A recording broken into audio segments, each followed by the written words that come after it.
তুমি কোথা থেকে এসছো বলো? ডায়মন্ড হারবার থেকে। ডায়মন্ড হারবার থেকে এসছো? তো দাদা এই বাচ্চাটাকে নিয়েছে, ব্ল্যাক অ্যান্ড ট্যান ফিমেল, এটা মেল বাচ্চা নিয়েছে। বাচ্চা আমি দিই, এই কোয়ালিটির বাচ্চা দাদা বাজারে পম বলে চালিয়ে দেয়, ঠিক আছে? এরকম ভাবে হয় না। কালচার পাম্পই হবে, টয় পাম্প আমি দাদাকে এখনো বলছি কোয়ালিটি না দাঁড়ালে বাড়িতে লাগছে বলো।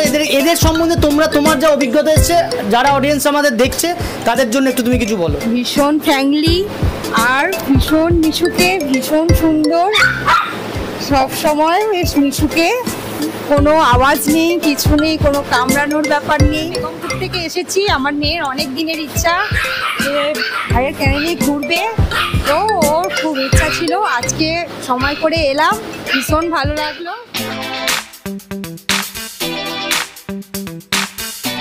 দাদা তুমি কোথা থেকে এসছো বলো? ডায়মন্ড হারবার থেকে। ডায়মন্ড হারবার থেকে এসছো? তো দাদা এই বাচ্চাটাকে নিয়েছে, ব্ল্যাক অ্যান্ড ট্যান ফিমেল, এটা মেল বাচ্চা নিয়েছে দাদা। তো দাদা তুমি আমার বাড়িতে দাদা একবার এসেছিল, আসার পর আজকে দাদা যখন বাচ্চাটা 10-12 দিন বয়স দাদা তবে বুক করে দিয়েছিল। আজকে বাচ্চাটার বয়স প্রায় 60 দিন।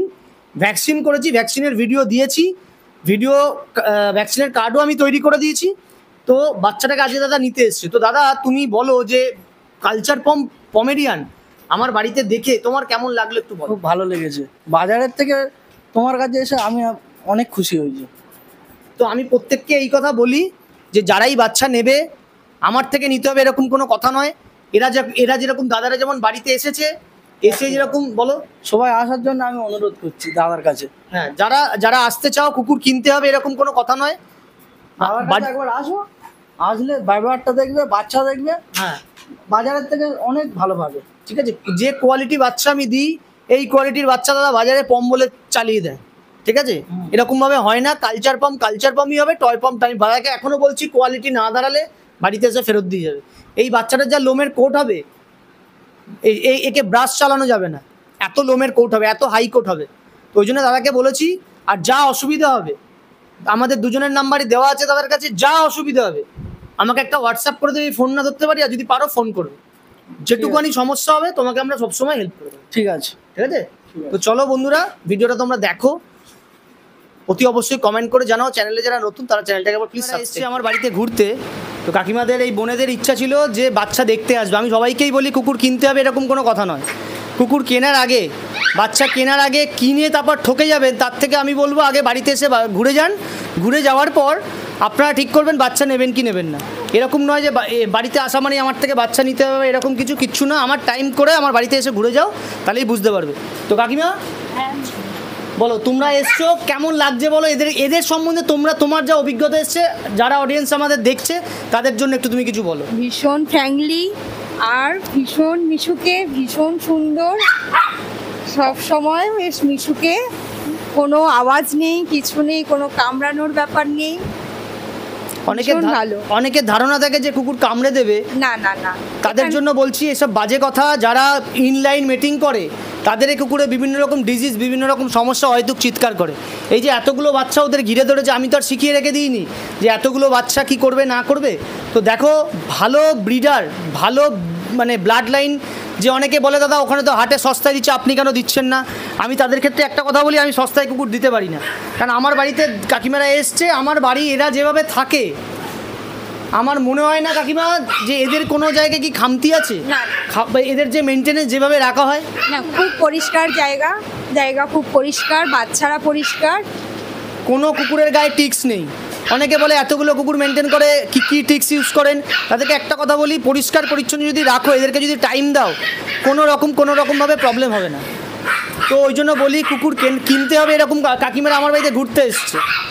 হ্যাঁ, আমরা বেগমপুর থেকে এসেছি, আমার মেয়ের অনেক দিনের ইচ্ছা যে ভাইয়ের ক্যানেলে ঘুরবে, তো ওর খুব ইচ্ছা ছিল, আজকে সময় করে এলাম, ভীষণ ভালো লাগলো।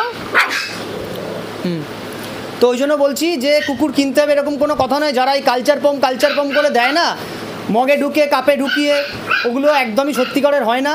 ছোটোবেলায় সব কুকুরকেই খুব সুন্দর লাগে দেখতে, কিন্তু বড় হয়ে গেলে কিন্তু সেটা কিন্তু আর ওই রকম থাকে না, সাইজ অনেক বড় হয়ে যাবে।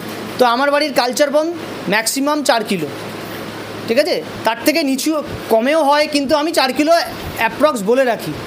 তো ওই জন্য বলি ভালো ব্লাড লাইনের কুকুর ভালো জায়গা থেকে নাও। বাচ্চারা তোমাদের বাড়িতে 10-15 বছর থাকবে, অ্যাটলিস্ট যেন না ঠকো। কালচার পম বলে কিন্তু গোল্ডেন স্পিডস বাজারে এখনও চলছে, এখনও বহু ভিডিওতে আমি দেখি গোল্ডেন স্পিডসের বাচ্চা বলে 6,000 5,000, কিন্তু আমার কাছে কথা হচ্ছে ভালো জিনিস দাও, ভালো দাম নাও, ঠিক আছে? ভালো জিনিস দাও, ভালো দাম নাও, আমার মনে হয় সবাই দিতে রাজি, মানে দিতে আগ্রহ দেখাবে। তো চলো। আর হ্যাঁ, একটা কথা বলি, যখন মানে বাচ্চা নেবেন তখন বাচ্চার মায়ের দুধ খাচ্ছে সেটা দেখে তারপর বাচ্চা নেবেন। কারণ বাজারে অনেক রকম, যেটা দাদাভাই বললো যে স্পিচ বলে চালিয়ে দেয়, হ্যাঁ অনেক জায়গায় চালিয়ে দেয়, আপনারা এটা দেখে মেনটেন করুন। মায়ের দুধ খাচ্ছে সেই ভিডিও দেখে বাচ্চা নেবে। আর আমার চ্যানেলটা ফলো করো, আমি যখন যে মায়ের বাচ্চা হচ্ছে আমি কিন্তু পরপর ভিডিও আপলোড করি, বাচ্চা মরলেও আপলোড করি, না মরলেও আপলোড করে দিই। আমি বারবার কেন বলি, কুকুরের বাড়ি থেকে নিয়ে যাচ্ছ, কোয়ালিটি না দাঁড়ালে বাড়িতে ফেরত দিয়ে যাবে।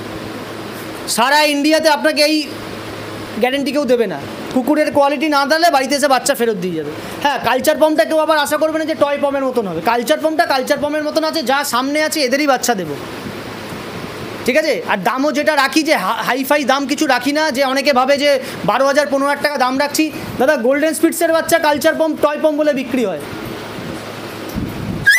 সারাদিনে এরকম আমার কাছে ঝুড়ি ফোন আসে, ঠিক আছে? তো ওই জন্য বলি, ভিডিওটা সবাই দেখো, যারা চ্যানেলে নতুন চ্যানেলটাকে সাবস্ক্রাইব করো, ঠিক আছে? তো ভিডিওটা বড় করছি না, কেমন লাগলো তোমরা অতি অবশ্যই জানিও। চলো, টাটা।